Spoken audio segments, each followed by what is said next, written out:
Hi, I am Vipin Bhati and I'm a sound designer. Today I'm going to discuss the various aspects of my profession, behind the scenes, and what actually goes on, and what happens to a sound designer, and what their real job is.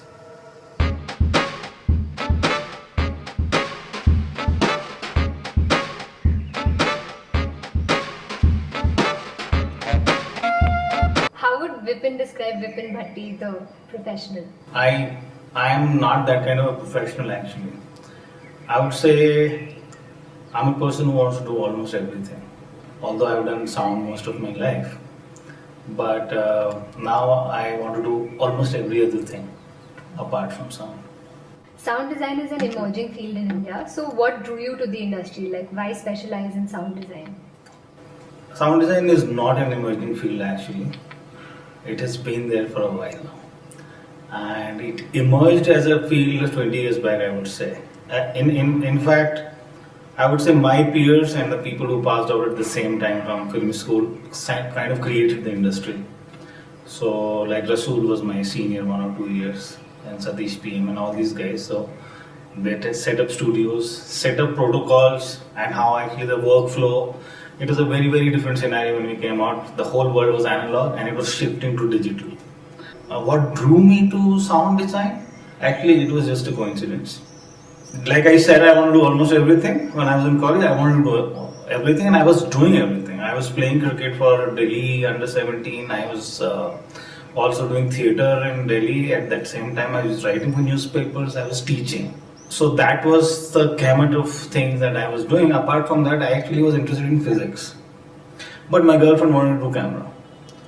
And for some odd reason, we thought that we need to go to the same school if we want to continue our relationship.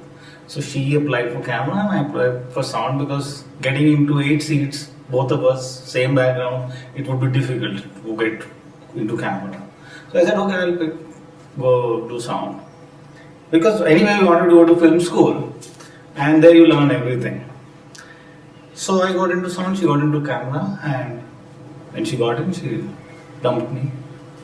And so that's how it is. But I stayed with sound.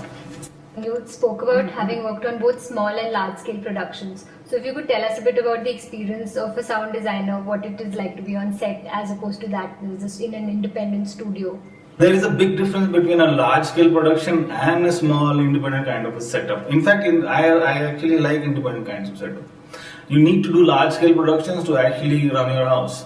But the real fun actually is in independent projects because the crews are smaller, people have a different kind of energy, there's a more give and take there. Sometimes in big films you don't even know who all are there in the film because of the setup being so large. So for instance, I did a film, Jodha Akbar. I don't even know all the people who worked on that film because the setup was so large and there were so many departments and so on. We just went from our hotel, went to the set, came back. That kind of a thing. So I would say that one has to have a balance of these things. That is, you learn while you're doing it as a professional. Initially, when you come out, you're generally full of idealism and this thing. No, I'm not going to sell out. I can do this, and I only want to do that kind of thing. It doesn't work like that in the real world. You have to kind of find a way. If you want to do good work, you have to do lots of bad work. So, what according to you are the job prospects for a sound designer in India today? Like, what are production houses looking for when they set out to hire talent? Production houses never look out and hire talent. Let me tell you that. You have to go and tell them that I'm going to work for you. I'll give you one example. Long back when, this is 2003, and a few years back, a renowned director called Saeed Mirza, he had actually traveled all over the country. With his crew and spoken to thousands of people and all that. And when I was watching that, when I was in film school, I was watching that and I said, I would like to do a project like that where you travel all over the country at somebody else's expense. 5 years down the line, I heard from a friend of mine that Saeed Mirza is going for another trip. And it's also going to be on the road, some 30,000 kilometers and all that. So I landed up at his house, Carter Road, in the morning at 9 a.m. He opened the door and I said, hi, I'm Vipin and I'm going to do the sound for your film. He said, who are you? I don't know you. I said, yeah, you'll get to know me.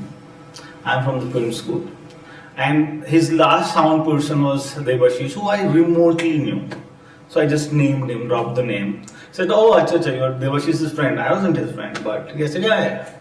And then we got talking. We talked about other things. His earlier films, Albert Kundu, Gussa Kyun Aata Hai, this and that, what is happening in the country and all that. So he took a liking for me. And that's how I got the job. So he would not have hired me anyway, and he was not looking for any talent. This industry doesn't work on the same principles, and anyway, no art industry works on the same principles as corporate sector. Okay, we regularly need new interns and new people who should come and join us. But they do need new people. The turnover of the people in this industry is very high, and that is why I'm saying the opportunities are actually limitless. A word of advice for aspiring sound designers that are fresh out of college would be?